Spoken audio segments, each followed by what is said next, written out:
Welcome to the failure politic. Government at all levels is corrupt, inefficient, and violent by its very definition, and evidenced by the current state of affairs. This is the failure of politics and absurdity of democracy. Well, one caveat. I suppose that if you must have a government, then democracy is the best choice, but government is not must-have. However, that discussion is really tangential to this one. What I'm talking about here is how ridiculous our political system is. So why do I say absurdity of democracy?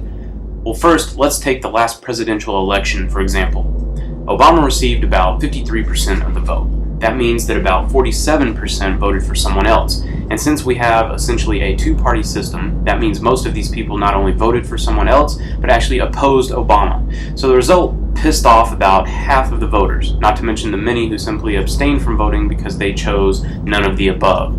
Now, even if Obama won with 75% of the popular vote, which by any measure would be a landslide victory, that would still mean that 25% of the voters, or roughly 30 million people, plus the non-voters, would feel that they are not adequately represented. And this scenario plays out every year at all levels of government. Elections constantly piss off a large number of people.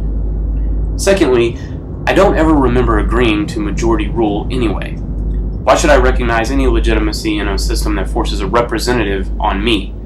I mean, should we really respect the decisions of those that simply won a popularity contest, in large part through lying and misrepresentation of themselves?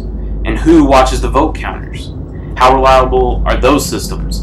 And what about voter fraud? And let's take a look at who has a vote. A person who doesn't work, gets welfare, gets food stamps, lives in government housing, sends his kids to public schools, and gets healthcare at no cost to himself.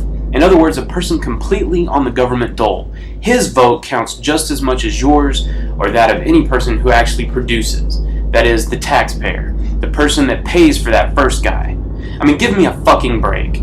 The two-party system in the US makes things even worse, because what happens is a clear us versus them situation. People end up taking sides with their party and root for them as if an election were a football game. Actual stances on issues get swept by the wayside. So much, in fact, that when a member of Party A suggests something in line with Party B, Party A members still support him, and Party B members still oppose him, oftentimes citing the opposition received when Party B previously tried the same thing.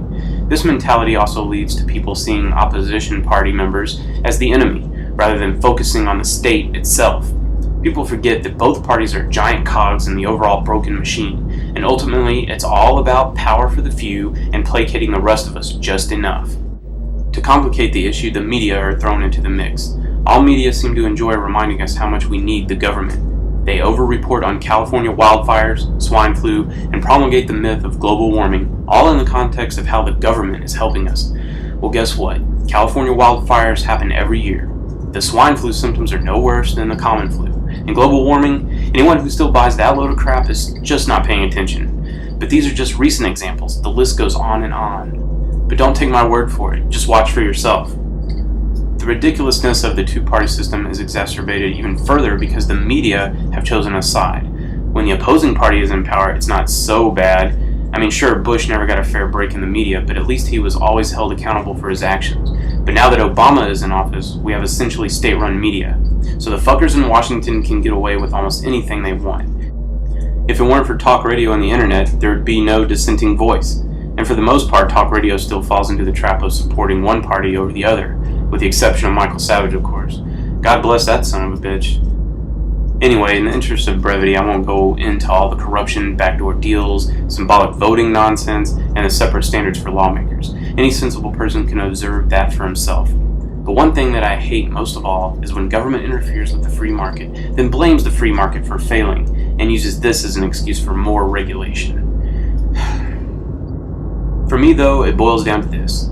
The party in power fucks everything up for us and works on solidifying and expanding government power until people get fed up and turn to the other party.